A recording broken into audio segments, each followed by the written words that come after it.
বয়সে মৃত্যু হয়েছে বাবার। সংসার টানতে তাই সাইকেল সারাতেন। লোকের বই জোগাড় করে আইএএস হন বরুণ। লোকের বই পড়ে আইএএস অফিসার হতে চেয়েছিলেন চিকিৎসক, এখন আইএএস বরুণ। লড়াইয়ের আরেক নাম বরুণ। জীবনের কঠিন পথ অতিক্রম করবার জন্য প্রয়োজন কঠিন অধ্যাবসায় এবং লক্ষ্য। এগিয়ে যাওয়ার জন্য কেবল আর্থিক সামর্থ্য থাকলেই হবে না, তার জন্য প্রয়োজন নিজের মনের জোর। আমাদের এই জীবনটা একটা পরীক্ষার মতো, তার মাঝেও যে কঠিন পরীক্ষাগুলিতে উত্তীর্ণ হওয়ার পথ এবং তার গল্প হাজার হাজার মানুষকে অনুপ্রাণিত করে, তেমনি একটি পরীক্ষা হলো ইউপিএসসি। ভারতবর্ষের সবচেয়ে কঠিন পরীক্ষা এই পরীক্ষা। প্রতি বছর হাজার হাজার পরীক্ষার্থী এই পরীক্ষায় বসলেও পাশ করেন মাত্র কয়েকজন। 3টি ধাপ রয়েছে পরীক্ষার। এই পরীক্ষায় সফল হওয়া কি কম কথা? বহু বাধা বিপত্তি পেরিয়ে এই পরীক্ষাতে সফল হয়ে থাকেন অনেক ছেলেমেয়েরা। কেউ হয়তো পরীক্ষায় ফেল করেছেন, কেউ আবার পড়াশোনা ছেড়ে দিয়েছিলেন। এমনই একজন হলেন বরুণ বারনওয়ালা, যিনি বর্তমানে একজন অ্যাডমিনিস্ট্রেটিভ অফিসার। ভারতবর্ষের মহারাষ্ট্র রাজ্যের পালঘর জেলার একটি ছোট্ট শহরে তার জন্ম। ছোটবেলা থেকেই দারিদ্রতা ছিল তার সঙ্গী।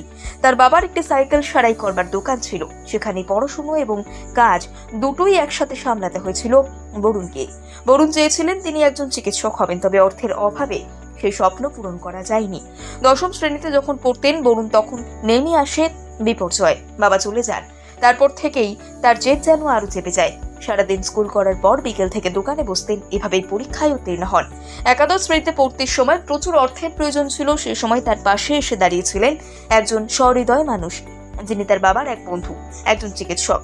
সেই ডাক্তার কাকু বরুণের পড়াশোনার যাবতীয় দায়িত্ব তুলে নিয়ে তার কাছে ভগবান হয়ে দাঁড়িয়েছিলেন। তবে ডাক্তার হতে না পারলেও ইঞ্জিনিয়ারিং কলেজে ভর্তি হয়েছিলেন বরুণ।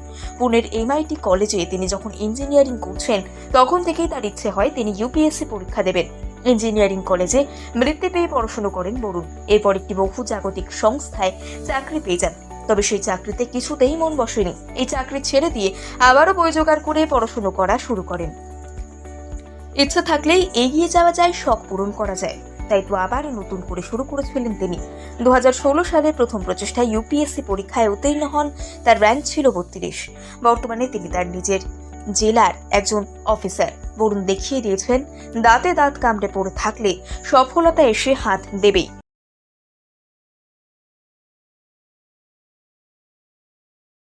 কম বয়সে মৃত্যু হয়েছে বাবার। সংসার টানতে তাই সাইকেল সারাতেন। লোকের বই জোগাড় করে আইএএস হন বরুণ। লোকের বই পড়ে আইএএস অফিসার হতে চেয়েছিলেন চিকিৎসক, এখন আইএএস বরুণ। লড়াইয়ের আরেক নাম বরুণ। জীবনের কঠিন পথ অতিক্রম করবার জন্য প্রয়োজন কঠিন অধ্যাবসায় এবং লক্ষ্য। এগিয়ে যাওয়ার জন্য কেবল আর্থিক সামর্থ্য থাকলেই হবে না, তার জন্য প্রয়োজন নিজের মনের জোর। আমাদের এই জীবনটা একটা পরীক্ষার মতো, তার মাঝেও যে কঠিন পরীক্ষাগুলিতে উত্তীর্ণ হওয়ার পথ এবং তার গল্প হাজার হাজার মানুষকে অনুপ্রাণিত করে।